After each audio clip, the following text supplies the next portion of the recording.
నమస్తే, నేను మధు. కల్వకుంట్ల కవితకి ఢిల్లీ కోర్టు క్లీన్ చిట్ ఇవ్వడం జరిగింది. దేనికోసం? ఢిల్లీ లిక్కర్ స్కామ్ కేసులో. అయితే కవితతో పాటు ఎవరెవరికి క్లీన్ చిట్ ఇచ్చారు ఈరోజు మనం తెలుసుకుందాం.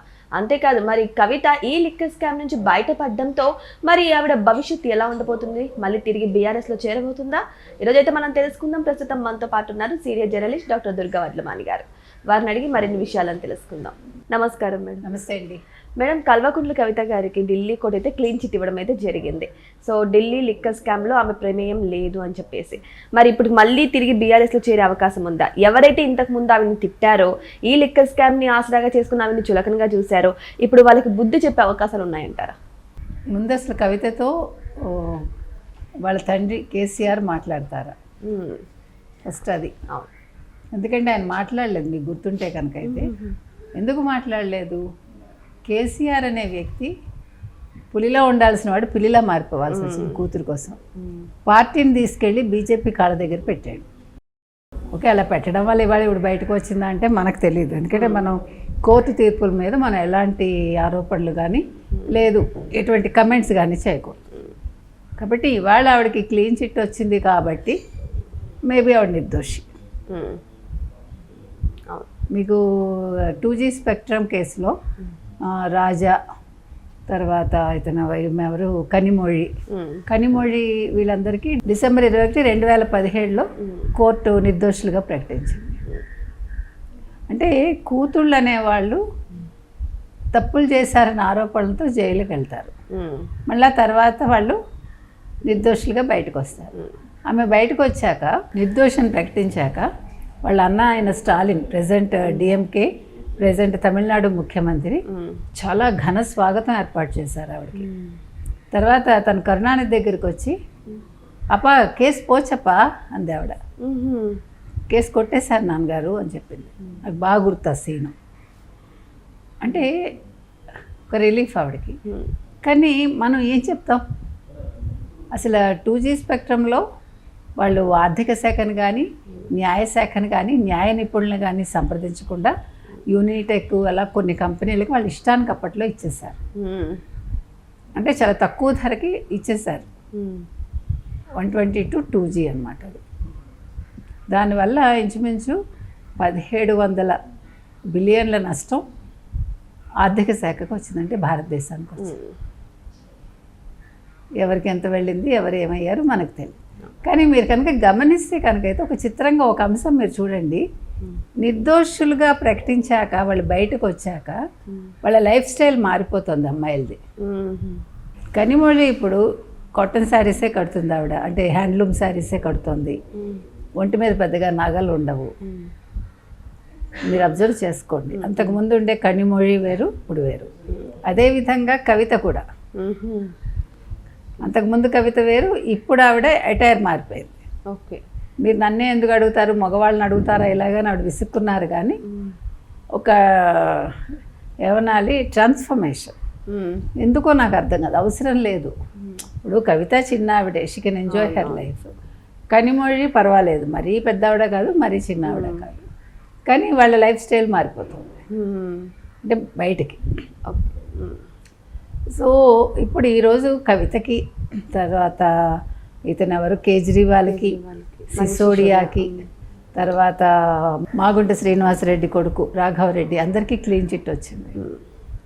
సో ఇప్పుడు కవిత పయనం ఎటువైపు? నిన్నటి వరకు కొత్త పార్టీ పెడతాను, తెలంగాణ జాగృతి అనో మరి ఏం పెడతారనో అందరూ ఎదురు చూస్తారు. ఆవిడ తండ్రిని పెద్దగా తిట్టలేదు. ఆ మధ్యకాలం లాస్ట్లో తండ్రిని కొద్దిగా అంది తప్ప ఆవిడ టార్గెట్ ఫస్ట్ అన్నగారి మీద, హరీష్ మీద ఉండింది. తర్వాత కేటీఆర్ని అంటం మానేసి ఓన్లీ హరీష్నే టార్గెట్ చేసుకుంది. సిద్దిపేట నుంచే తను అన్నీ మొదలు పెట్టాలనుకుంది. సిద్దిపేట నుంచే ఆవిడ అంటే తను నిల్చోవాలని కూడా అనుకుంది. మరి ఇవాళ కవిత బీఆర్ఎస్లో కలిసిపోతుందా? పార్టీ పెట్టకుండా మళ్ళీ బీఆర్ఎస్కి వెళ్ళిపోతారా?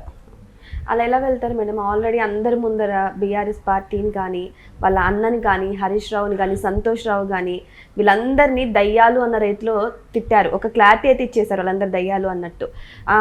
నిండు సభలో కూడా బీఆర్ఎస్ పార్టీ గురించి, వాళ్ళ అన్న గురించి కూడా మాట్లాడారు. మరి ఇప్పుడు మళ్ళీ తిరిగి వెళ్తారా? ఒకవేళ ఇది క్లీన్ చిట్ వచ్చినా కానీ ఈ అన్న మాటలన్నీ ఎన్నికిపోవు కదా మేడం? ఈవిడ్ని కూడా అన్నారుగా వాళ్ళు. అవును. దానికి చెల్లుకు చెల్లు. నువ్వు నన్ను అన్నావు, నేను నిన్ను అన్నా. అయిపోయింది. సరే అయిపోయింది, గతం గత. ఇప్పుడు వర్తమానంలో కలిసి వెళ్దాం.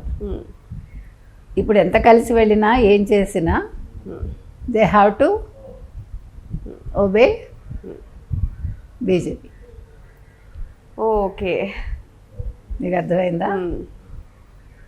మీరు నన్ను ఇంకంతకు మించి ప్రశ్నించొద్దు, ఎందుకంటే ఇది బీజేపీకి అనుకూలం అంతే. అదే ఇప్పుడు బీజేపీకి తగ్గట్టుగా వాళ్ళు మాట్లాడతారు. ఇప్పుడు ఎంఐఎం నెల లొంగ తీసుకుంది బీజేపీ ఒక రకంగా.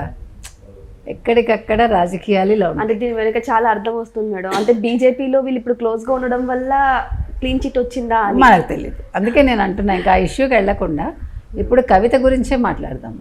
ఇప్పుడు కవితకి 2 ఆప్షన్స్. ప్రజల్లోకి చాలా ధైర్యంగా వెళ్ళచ్చు, నేను తప్పు చేయలేదు. నాకు ఇప్పటికి కూడా శశికళ గెస్చర్ అర్థం కాదు తమిళనాడులో, ఈవిడ గెస్చర్ కూడా అర్థం కాదు. ఇట్లా పెడుతుంది ఆవిడ. ఇదివరకేమో ఆర్టిఫిషియల్ గోల్డ్ ఉండేవి బాగా, మీకు గుర్తుందా? ఆర్టిఫిషియల్ గోల్డ్ ఇలా పెట్టినప్పుడు ఆ గోల్డ్ కనిపించేవి మనకి. ఇప్పుడు మొత్తం గోల్డ్ కనిపించట్లే, ఇప్పుడు కూడా ఇట్లాగే పెడతాం. అంటే వీళ్ళందరూ కూడా జ్యోతిష్యులు నమ్ముతారు, గురువులు నమ్ముతారు, పూజలు చేయించుకుంటారు. సో వాళ్ళు ఏదైనా సలహాలు ఇస్తారా, మీరు ఈ రకంగా చేస్తే మీకు అట్రాక్షన్ వస్తుందనో, ప్రజలు మిమ్మల్ని నమ్ముతారనో, లేదు మీరు ప్రజా నాయకులు అవుతారనో చెప్పలేము. ఉంటాయి మీకు ఎన్ని సెంటిమెంట్స్ ఉంటాయంటేనండి, సినిమా ఒకటి రాజకీయం ఒకటి, రెండింట్లలో ఎవడు లేదన్నా కూడా మీరు నమ్మక్కర్లేదు. సెంటిమెంట్ లేకుండా ఎవడు ఉండడు. అందులో కష్టం వచ్చినప్పుడు ఇంకొంచెం ఎక్కువ అవుతుంది మనకి. సుఖం వచ్చినప్పుడు కంటే కష్టం వచ్చినప్పుడు మనం చాలా నమ్ముతాం. అడుగు తీసి అడుగు వేయటానికి మనం గురువు మాటలు నమ్ముతాం. నువ్వు ఈ దిక్కులోంచి వెళ్ళు, నువ్వు ఈ గేట్లోంచి వెళ్ళు.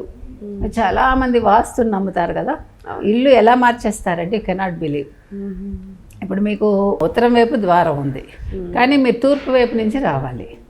అప్పుడు ఏం చేస్తారు, ఉత్తరం నుంచి వెళ్ళి మళ్ళీ తూర్పు నుంచి ఒక ద్వారం పెట్టుకుంటారు. ఓకే, నేను ఇవన్నీ చూసా.